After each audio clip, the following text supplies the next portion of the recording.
Congratulations! It's time to take your new baby home. Whether this is your first baby or your third, we would like to do some discharge teaching to help with any questions that you may have. We will cover information regarding taking care of baby, taking care of mom, and how to get your birth certificate and social security card. While you were at the hospital, there were some routine screenings done for baby. The nurses drew the first genetic and metabolic screening for the state of Colorado, and that was sent to the state lab. This is a two-part test, so the second part will need to be drawn by your pediatrician. You will be given a lab slip at discharge to take to your pediatrician's office for them to draw. We also drew a bilirubin lab to check baby for jaundice, and we did cardiac testing, which involved an oxygen check on baby's hand and foot. A technician also did a hearing screen. You will be given some items to take home from the hospital. You may take home your extra diapers, wipes, and mom's perineal care items. Please make sure that you leave the hospital baby blankets and t-shirts, as these belong to our laundry service. The hospital pediatrician will give you a discharge form for your baby, and you will bring this to your pediatrician for your first follow-up appointment.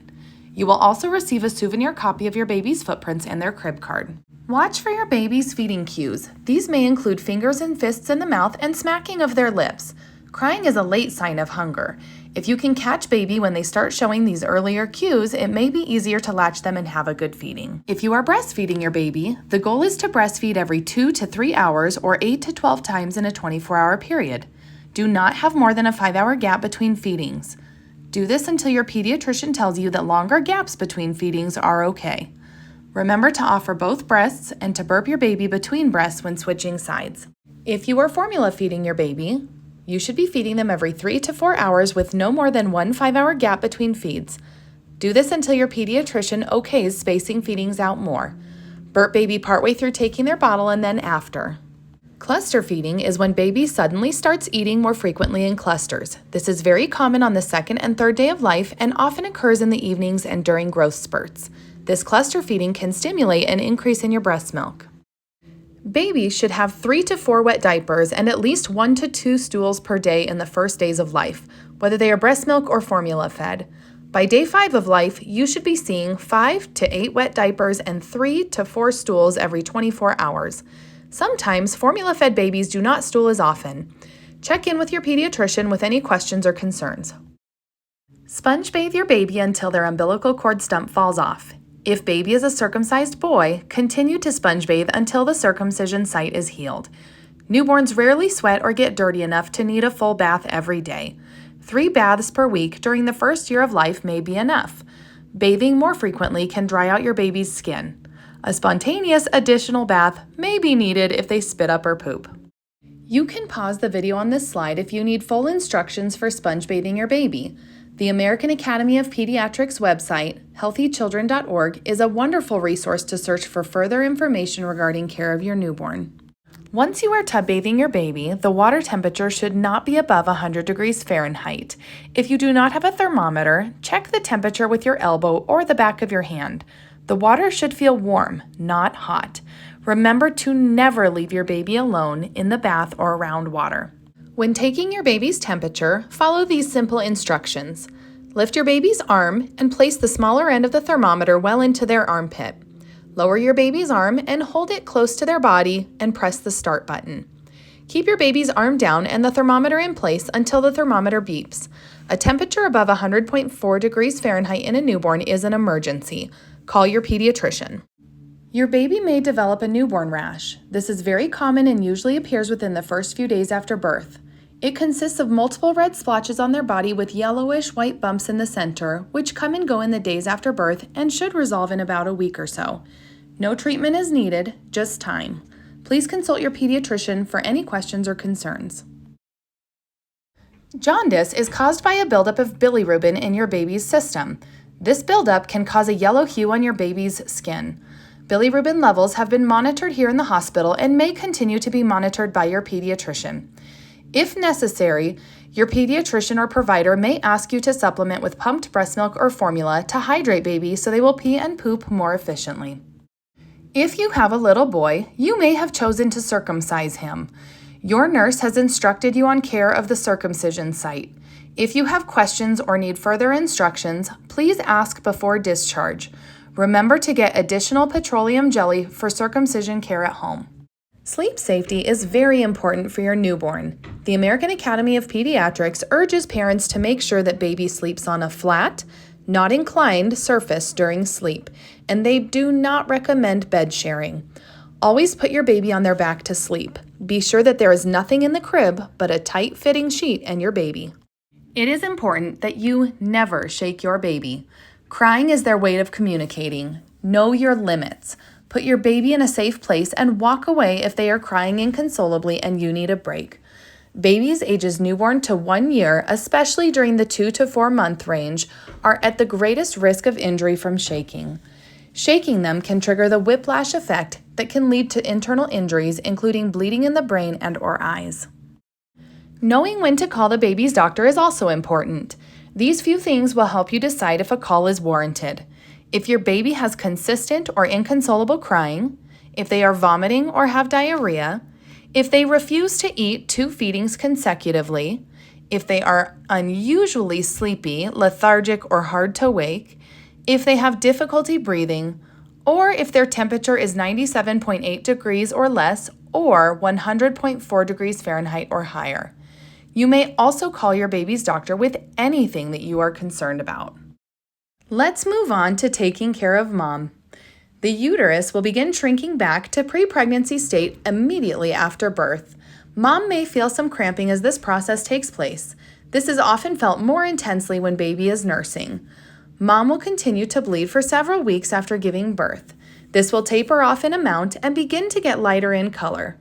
Call your OB or midwife if mom is passing clots larger than a golf ball, soaking through more than 1 pad in an hour, or has foul-smelling vaginal discharge. You may go home with pain medication. Do not drive while taking narcotics. Acetaminophen and ibuprofen are commonly used pain medications that are non-narcotic and that you can purchase over the counter. Continue to take your stool softener as directed by your provider. Colace is a commonly used over-the-counter stool softener. Medication should be approved by your provider or a lactation consultant if you are breastfeeding. Mom may experience sore nipples as she begins to breastfeed. A good latch with every feeding will be important for both mom's comfort and so that baby is transferring enough breast milk. Symptoms of a clogged milk duct include a small, hard lump that is sore to the touch, a very tender spot in your breast, redness in your breast, or a hot sensation or swelling that may feel better after nursing. These symptoms may be relieved by heat, hand expressing or pumping breast milk, or breastfeeding baby. Feeling achy, run down, and or feverish could be a sign that a clogged duct has become infected and you should see your doctor. Left untreated, a clogged duct can evolve into mastitis, which is an infection of the milk duct, so do not ignore the symptoms. If you have any lactation questions or concerns or need help navigating a breastfeeding issue, please reach out to a lactation consultant. Here are some resources where you can find local lactation help. You can also reach out to our lactation line and leave a voicemail at 720-455-0367. Other important keys to recovery are drinking plenty of water, which is about 8 to 10 cups per day, continuing to eat a well-rounded diet, and continuing on your prenatal vitamins after delivery while healing and while breastfeeding.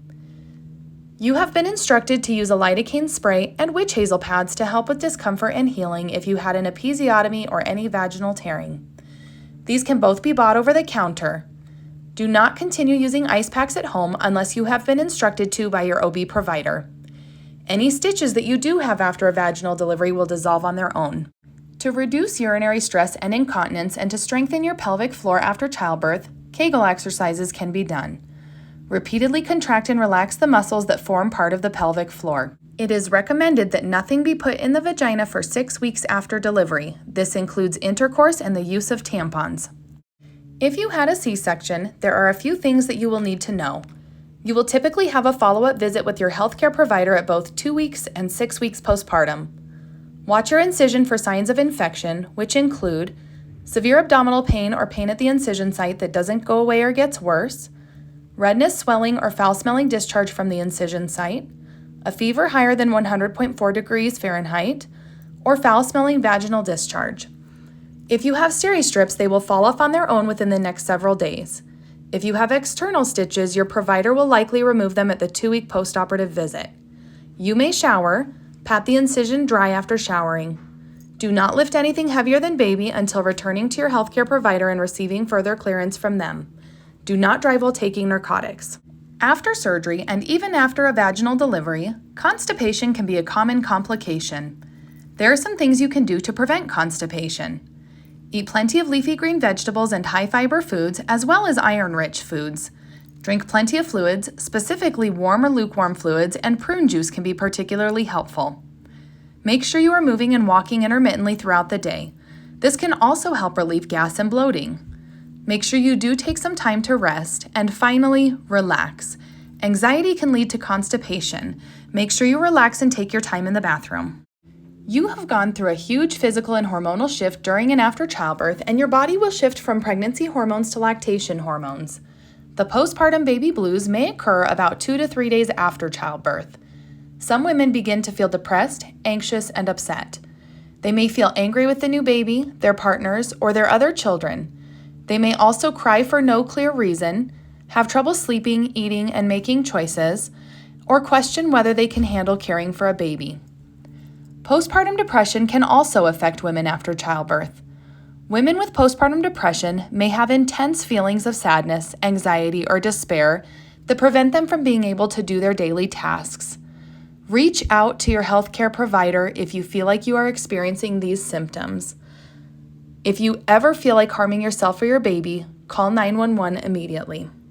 Other reasons to call your provider are severe abdominal cramping, constipation that does not respond to diet changes, pain or burning with urination, drainage around your incision site, a red lump or spot on the back of your leg, a temperature greater than 100.4 degrees Fahrenheit, or anything else that you may be concerned about. Finally, we will talk about how to obtain your Social Security card and birth certificate for your baby. There is an instruction sheet for this process in your discharge folder. The Social Security Administration mails your baby's Social Security card automatically 1 to 2 months after delivery if you selected the box that you did want a Social Security card issued to your baby. If the United States Postal Service is unable to deliver it for any reason, you will need to go request it from the Social Security Administration. The birth certificate is not automatically mailed in Colorado. You do need to request your copy 2 or more weeks after delivery. You can do a walk-in request and pickup at the same time at the Douglas County Health Department. You can call 720-643-2480 to confirm that your birth certificate is ready for pickup if you would like to check on its status before going to the office.